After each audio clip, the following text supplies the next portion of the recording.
Welcome to Breaking News Wahala. The news is a video circulating Facebook space has shown a Nigerian cross-dresser being harassed on the road.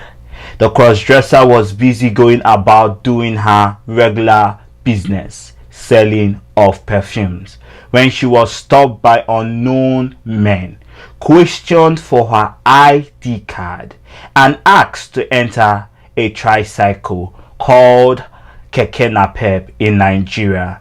The cross-dresser refused to enter the Keke Napep since she did not know these unidentified men. Viewers, before we proceed with today's news, I want to urge you to please click the subscribe button, as that is one way of you showing that you care about LGBTQI news in Nigeria and you care concerning this community. So viewers, before I speak rather more on this news, I will want you to take your time, listen to what was said in this video, so that I will come back and give you my analysis on this video. Curio Talk starts now.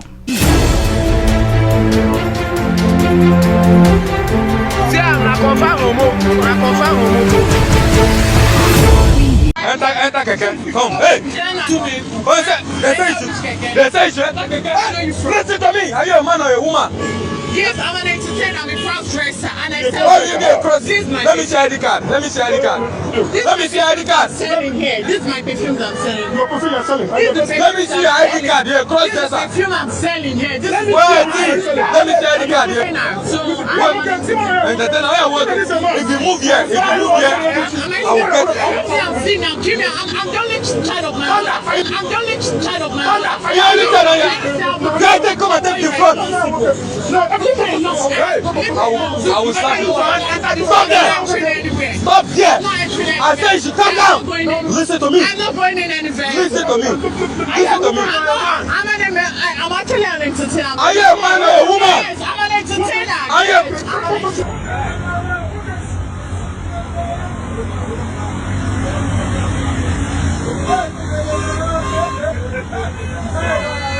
Thank you, viewers. Thanks for taking your time to watch that video.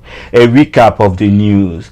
A cross-dresser was on her own, going about doing her business, selling of perfume, as she was stopped by unidentified men. They asked her to get into a tricycle popularly called Keke Napep in Nigeria. The cross-dresser refused and stated that she cannot enter that Keke Napep as she doesn't know where they are taking her to and who they are. The cross-dresser gracefully escaped the hands of these men. Viewers, over the past few months and over the past few weeks, we here at Curio Talk, we are still mourning the death of Abuja area mama. Not until recently, yesterday, in South Africa, a cross-dresser was murdered in South Africa.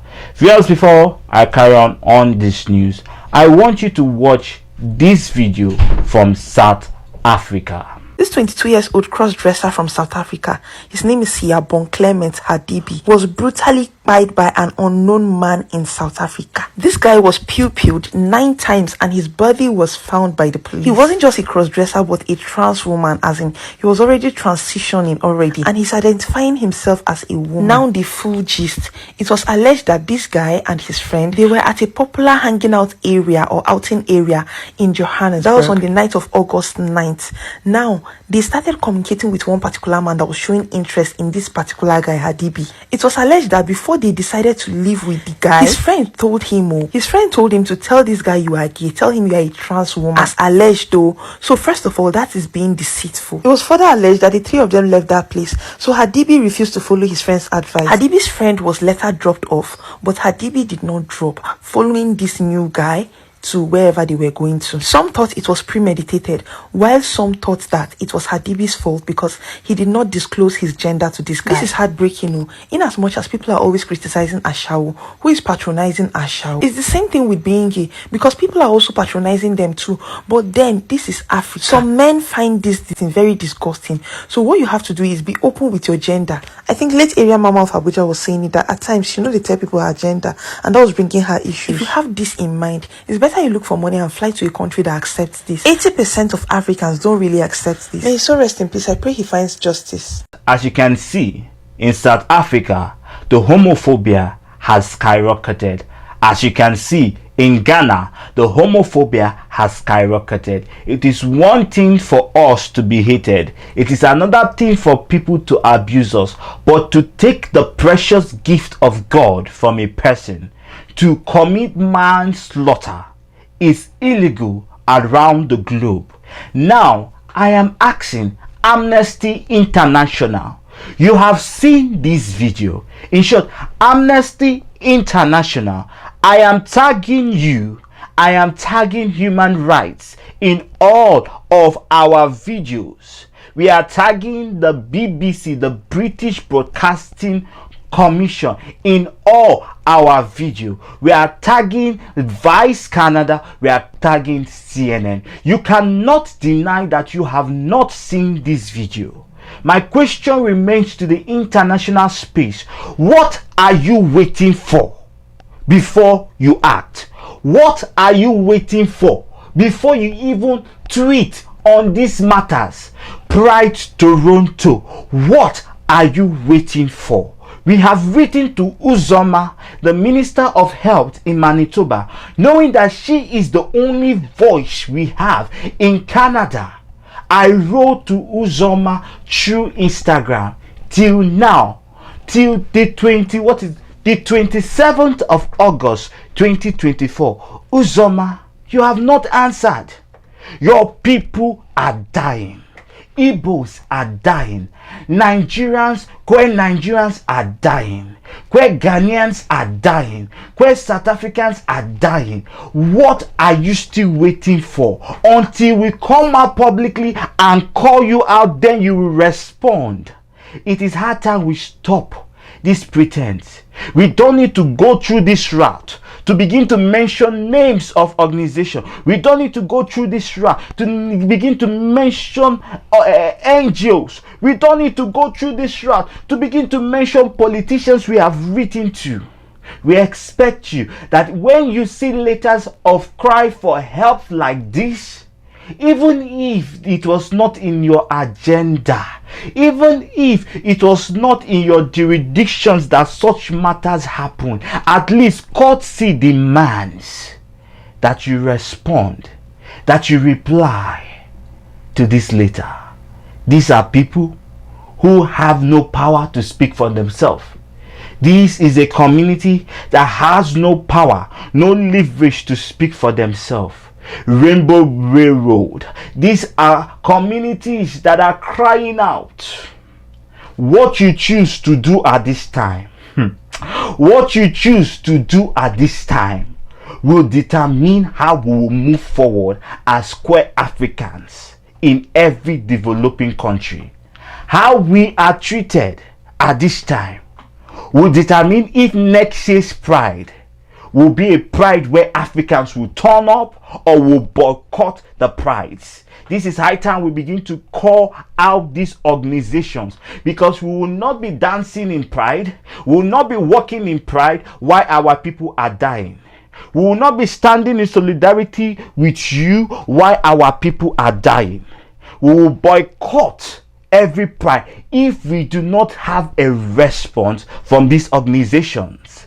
I am asking Nigerians, queer Nigerians, this is how time we must stand in unity. Even if they are funding us, we will not take fundings from these organizations and from foreign aid until they hear the cry of queer persons being murdered. Who are we going to be giving the HIV reactives to? To dead people? Who are we going to be giving the preps to? Who are you? What people are you going to be doing your research on? When it comes to doing research in Nigeria, you are first in the line.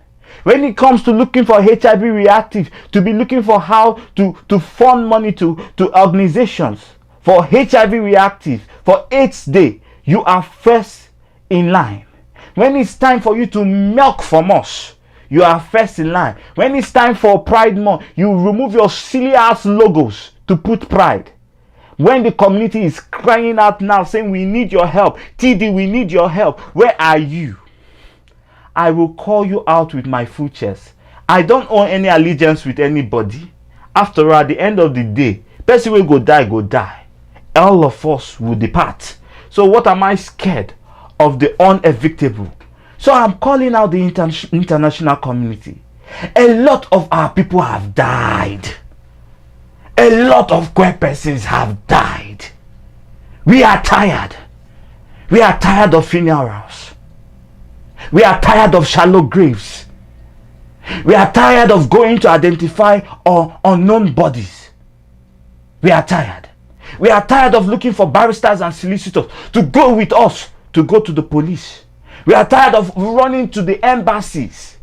Nobody should tell us where we need to live. All of us have the right to live in our father's land. I want to be in Nigeria. I want to walk on the street of Nigeria, but I cannot. Because I know that if I dare, I will not be alive to speak again. I am grateful to Canada for giving me a residence. But when I stood before the refugee,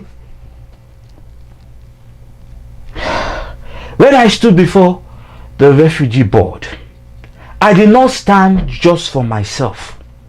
When I stood before the refugee board, I did not just stand just with my own story.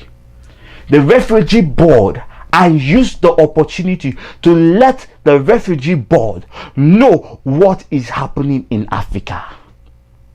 Because of my brand, because of Curie Talk, the international body, the international space know what keto and setup is. Because of Curie Talk, you were able to hear stories of community members, area mama, Lord Caster, you name it. You were able to hear stories of people who are no longer here to tell their stories. Because of my space, Vice Canada, you went to Nigeria. You look for Fola Francis. You interviewed her. She died because of your interview, Vice Canada. She died because of your interview. You put her, you endangered her. You did not put any protection for this girl. She died mysteriously. And everybody is keeping quiet, like everything is okay. Nothing is okay. Vice Canada, BBC, you have done documentary. You have put the life of community members at risk. We have come to your aid. We did your interviews with you. It is high time you now speak of our good. It's now time you now speak of the killings of queer persons living in Africa, not just in Nigeria, not just in Ghana, not just in South Africa. There are places like Zimbabwe. There are places that their stories could not even come online. People have mysteriously been unalive with no evidence to show on the camera. These are the ones we can see on cameras. What is happening behind closed doors? You want to do a documentary because you know people like us will speak the truth. You boycott us to do caricature documentaries. We are watching. We'll continue to speak. We may not be your regular activists. I may not be your regular activist that will buy your white supremacist protocol. I will be one activist that will forever speak until I'm no longer here to speak. And I trust that God is also empowering another person that will pick up from where I stop. This has been Breaking News Wahala. This has been the most unprofessional breaking news Wahala.